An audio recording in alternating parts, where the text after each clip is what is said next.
Hey guys, inside number 3 here. So we're in chapter 1, verses 12 to 30. We're talking about the restored gospel helps us face latter days.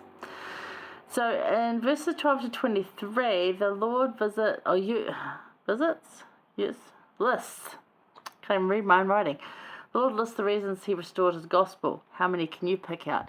So if you look at that 13, the anger of the Lord is kindled, and a sword is bathed in heaven, it shall fall upon the inhabitants of the earth. And the day cometh that those who will hear the voice of the Lord, neither the voice of his servants, never give heed to the word of the prophets and apostles, should be cut off from among the people. That's the warning. These are the warnings. The why and the warnings. For they have strayed from mine ordinances and have broken mine everlasting covenants. They seek not the Lord to establish his righteousness, but every man walketh in his own way, and after the image of his own God, whose image is in the likeness of the world, and whose substance is that of an idol which waxeth old, and shall perish in Babylon, even Babylon the great, which shall fall. Wherefore I, the Lord, know the calamity which shall come upon the inhabitants of the earth, called upon my servant Joseph Smith Jr., and spake unto him, and gave him commandments. I'm just like, this is why this is all happening. This was a terrible thing that was going to happen. It was only going to get worse. So I chose Joseph Smith, my servant Joseph Smith, who I knew would be true and faithful to me, and I gave him commandments. And he said in 18, and also gave commandments to others that they should proclaim these things into the world, and all that is written might be fulfilled, which was written by the prophets. Now, there's latter-day prophets and older prophets have things about nowadays. And he goes on to talk about the weak things of the world shall come forth and break down the mighty and strong ones, that man should not counsel his fellow man, neither trust in the arm of flesh, but that every man might speak in the name of God the Lord, even the Saviour of the world, that faith might increase in the earth, and that mine everlasting covenant might be established, that the fullness of my gospel might be proclaimed by the weak and the simple unto the ends of the world, and before the kings and rulers. That's us people. We are the weak and simple. Remember, we're the sheep. Not a compliment. Really not.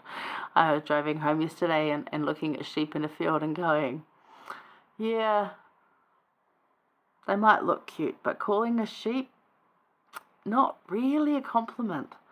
But very true. Very, very true in many ways. So that, yes, we will go forth, we will be weak, but 24 is like, I've given these commandments to my servants, unto the servants in their weakness, in the manner of their language, that they might come to understanding, and inasmuch as they erred, it might be made known. As in, like, I know that they have lesser language than me, and this goes back to what we were just talking about.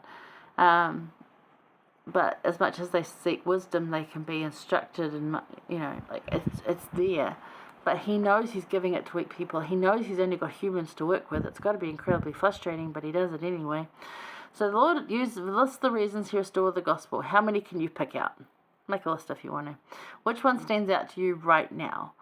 Right now, what stands out to me? Just again that the Lord intervened at the right time. They thought it was pretty wicked back then. And I could see us from heaven chuckling, going, no, we know what we're going into. Hey, ain't nothing, mate. But I think it was at exactly the right time. The way that it was orchestrated, if you go read the saints' books, and the way that all the things were orchestrated to put those people in that place at that time, it's incredible. So that's still what stands out to me the most, is that each single person has their role to play in the place and the time that they are in. I still would like to know more what mine is so I can get it done, but never mind. We're working on it. Now all these reasons are to help us navigate the last days. All of them. We knew we would have serious challenges. He knew we would have serious challenges. Verse 17 talks of commandments. So in this context, there are 10 commandments, like commandments. However, in Doctrine and Covenants, it also means ways to live to help us find peace and confidence. So the commandments he's talking about here are the instructions he's going to give to help us find peace and confidence. Remember, all of these revelations came in answer to prayer, a need, or a real life situation.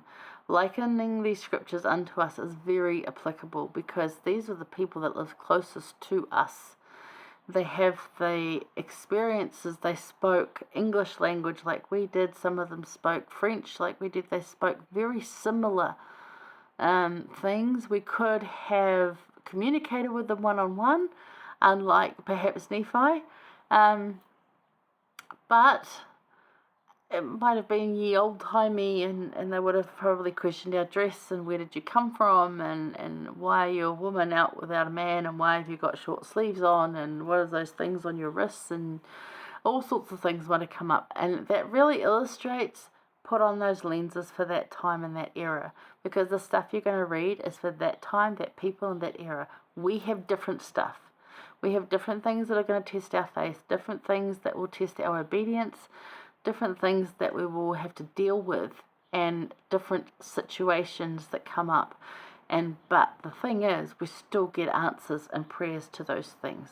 The prayers that are asked, the questions that are asked, the need that exists, and the real life situations. So it's an answer to a prayer, a need, or a real life situation, which really is all the same thing anyway, but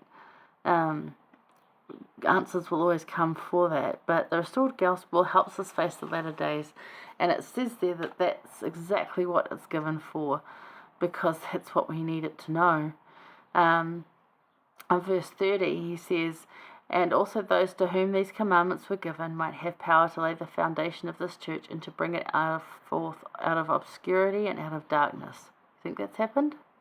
I think so. The only true and living church upon the face of the whole earth, with which I, the Lord, am well pleased, speaking unto the church collectively and not individually. Now, there's 2 points in there. By true and living church, it's the one with the priesthood. It doesn't mean it's the only church that lives the gospel or the only church that is worthy and looked after by Jesus Christ, okay? It is the only one with a restored gospel. Okay? Temple covenants, that kind of stuff. There's some great churches out there who do some amazing work, and we work together with them because they save people just like we do, and the people that are in them are no less worthy than the people in our churches. Keep that in mind. And I love in the end there where he's speaking into the church collectively and not individually, as in, there's a whole bunch of you who are doing really, really well, but I know the ones that aren't.